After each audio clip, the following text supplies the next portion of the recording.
Hello everyone, सवाल आपके और जवाब हमारे में आपका बहुत बहुत स्वागत है। तो चलिए स्ट्रेट अवे उठाते हैं आपके सवाल और देखते हैं क्या हो सकते हैं उनके पॉसिबल उत्तर। तो सबसे पहला प्रश्न जो मैं उठा रहा हूँ वह है मोहम्मद इफ्तिकार का। इनका प्रश्न है, सर फ्रीज़ बैंक अकाउंट को दूसरे ब्रांच में ट्रांसफ़र कर सकते हैं अनफ्रीज़ कराने के लिए, क्योंकि मेरा अकाउंट जिस ब्रांच में है वह काफ़ी दूर है। तो देखिए मोहम्मद इफ्तिकार जी, ऐसा है कि मैंने बहुत सारे वीडियोस में इस बात को ऑलरेडी पहले क्लियर भी किया है कि जब आपका बैंक अकाउंट फ्रीज़ होता है तो उस समय आप अपने बैंक अकाउंट में किसी भी प्रकार की कोई एक्टिविटी नहीं कर पाते हैं। अगर आपके अकाउंट में पैसा है तो वो तो आप नहीं निकाल पाएंगे, लेकिन तब तक आप अपना बैंक अकाउंट भी क्लोज नहीं करवा पाएंगे जब तक कि बैंक अकाउंट आपका अनफ्रीज नहीं हो जाता है। इसी प्रकार से अगर बैंक अकाउंट को ट्रांसफ़र भी कराना है तो वह तभी हो पाएगा जबकि आपका बैंक अकाउंट क्लियर हो जाएगा और अनफ्रीज हो जाएगा। जब तक आपका बैंक अकाउंट फ्रीज है, इस परिस्थिति में आपका बैंक अकाउंट दूसरे ब्रांच में ट्रांसफ़र भी नहीं हो पाएगा। दूसरा सवाल पूछा है नीरज सिंह ने।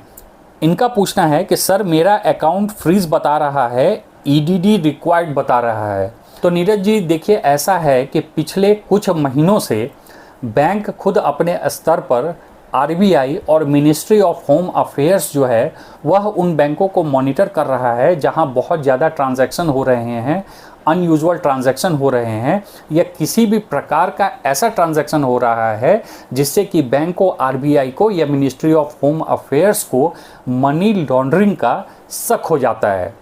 मनी लॉन्ड्रिंग का शक होते ही आपके बैंक अकाउंट को बैंक खुद या फिर आरबीआई या फिर मिनिस्ट्री ऑफ होम अफेयर्स के आदेश पर फ्रीज कर देता है। इस तरह से जब बैंक अकाउंट फ्रीज किए जाते हैं तो बैंक आपको ईडीडी करने को कहता है। ईडीडी का मतलब होता है इनहैंस्ड ड्यू डिलिजेंस। इसके अंतर्गत सबसे पहले बैंक अधिकारी आपके घर आते हैं और आपका केवाईसी करते हैं। आपके घर आने का कारण यह है कि वह इस बात को फिजिकली देखना चाहते हैं कि आपने जो एड्रेस बैंक में दिया है आप उस एड्रेस पर रहते हो या नहीं। इसके अलावा आपका फ़ोटो, पैन कार्ड और आधार कार्ड फिर से लिया जाता है, और जो भी ऑब्जेक्शनेबल ट्रांजैक्शन होते हैं या हाई ट्रांजैक्शन होते हैं उन ट्रांजैक्शन के संबंध में बैंक अधिकारी जो है आपसे पूछताछ करते हैं। ज़रूरत पड़ने पर उस समय या बाद में आपको लिखित रूप में भी बैंक में इस बात को देना होता है कि जो भी ट्रांजैक्शन आपके बैंक अकाउंट से हुआ है या हो रहा है वह कहाँ से हो रहा है। इन सारे इन्वेस्टिगेशन और आपके जवाब के आधार पर फिर bank, ministry of home affairs या आरबीआई इस बात का निर्णय लेता है कि आपके बैंक अकाउंट को ओपन करना है या नहीं करना है। और अगर यह सिद्ध हो जाता है कि आपके बैंक के थ्रू किसी भी प्रकार का मनी लॉन्ड्रिंग हुआ है तो आपके खिलाफ लॉ इन्फोर्समेंट एजेंसी को कंप्लेन भी किया जा सकता है।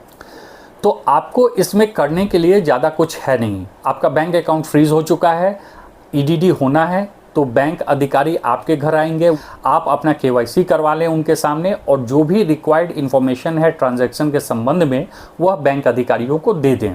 यहाँ पर आपका काम खत्म हो जाता है। इसके बाद आपको कुछ दिनों तक धैर्य से वेट करना होगा कि बैंक, आरबीआई या मिनिस्ट्री ऑफ होम अफेयर्स आपका जो भी मसला है उस पर क्या निर्णय लेता है, और उस निर्णय के अंतर्गत आपको पता चल जाएगा कि आपके बैंक अकाउंट के साथ क्या होना है। अगला प्रश्न जो है, उन्होंने अपना नाम तो नहीं लिखा है लेकिन यहाँ पर आईडी जो दिया हुआ है वह प्रोजेक्ट मेट्रॉक के नाम से है। इनका पूछना है कि सर जो यूट्यूबर वीडियो डालते हैं ऑनलाइन बेटिंग गेम का, उनका अकाउंट कैसे बंद नहीं होता, फ्रीज़ नहीं होता, सिर्फ हमारा ही बैंक अकाउंट क्यों फ्रीज़ होता है। तो इस आईडी के थ्रू जिसने भी यह सवाल पूछा है, मैं आपसे पूछना चाहता हूं कि आपको यह कैसे पता है कि किसी भी यूट्यूबर के खिलाफ जो गेमिंग या बेटिंग ऐप को या किसी भी फ्रॉड इन्वेस्टमेंट ऐप को प्रमोट कर रहे हैं उनके खिलाफ कार्रवाई नहीं होती। हो सकता है इसकी जानकारी आपको नहीं है, लेकिन इसका मतलब यह नहीं है कि उन पर कार्रवाई नहीं होती। मैं पर्सनली ऐसे 10 यूट्यूबर्स को जानता हूं जिनके खिलाफ साइबर सेल या इन्फोर्समेंट डायरेक्टरेट ने कार्रवाई की है। यह सारे यूट्यूबर्स गेमिंग, बेटिंग या फ्रॉड इन्वेस्टमेंट ऐप का प्रमोशन किया करते थे, जिसके बदले उन्हें प्रमोशन का पैसा मिला करता था। इनमें से सारे के सारे जो यूट्यूबर्स थे, इन्हें इस बात का एहसास ही नहीं था कि इन गेमिंग ऐप के थ्रू एक फ्रॉड पैसा उनके अकाउंट में भी आ जाएगा, या इन इन्वेस्टमेंट ऐप के चक्कर में वह भी फंस जाएंगे और साइबर सेल के चक्कर लगाने पड़ जाएंगे।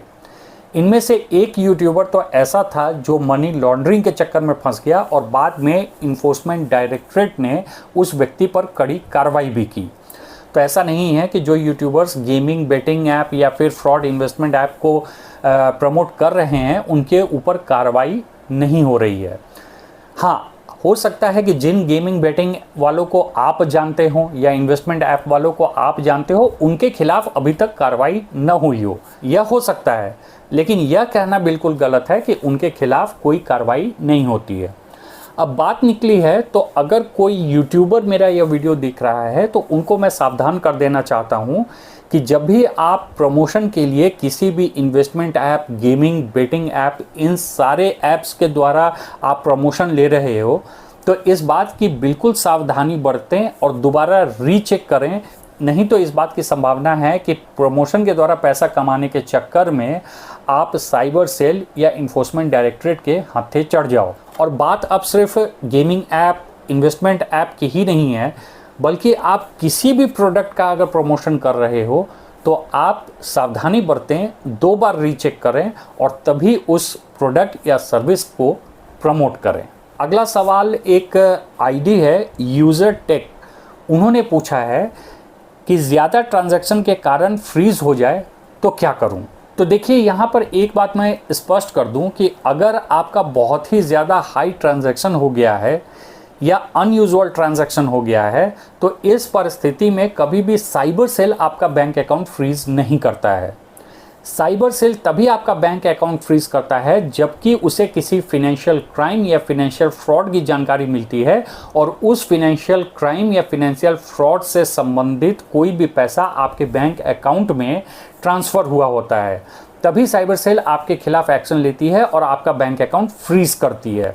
लेकिन जहाँ तक बात हाई ट्रांजैक्शन की है या फिर अनयूजुअल ट्रांजैक्शन की है तो इन परिस्थितियों में आपका बैंक अकाउंट हमेशा या तो बैंक के द्वारा या आरबीआई के द्वारा या मिनिस्ट्री ऑफ होम अफेयर्स के द्वारा फ्रीज किया या करवाया जाता है। जैसे कि इस वीडियो के शुरुआत में भी मैंने बहुत डिटेल में इस बात पर चर्चा की है। तो अगर हाई ट्रांजैक्शन के कारण आपका बैंक अकाउंट फ्रीज हुआ है, आप बैंक जाओ, बैंक मैनेजर से मिलो और पता करो कि बैंक के द्वारा फ्रीज हुआ है, आरबीआई के निर्देश पे हुआ है, मिनिस्ट्री ऑफ होम अफेयर्स के आदेश पर हुआ है, और उसके बाद अगर वह ईडीडी लगा रहे हैं तो जो भी प्रक्रियाएं मैंने इस वीडियो के शुरुआत में बात की थी उन प्रक्रियाओं को आप पूरा करें। और अगर ईडीडी की कोई बात नहीं है तो बैंक जो भी आपसे हाई ट्रांजैक्शन संबंधी जवाब मांगता है आप उस जवाब को सबमिट कर दें, बैंक आपसे संतुष्ट हो जाएगा तो आपके बैंक अकाउंट को रिलीज कर देगा। हाँ, इसकी संभावना जरूर है कि अगर बैंक संतुष्ट नहीं होता है तो हो सकता है कि आपके बैंक अकाउंट को परमानेंटली क्लोज करने का भी आदेश दे।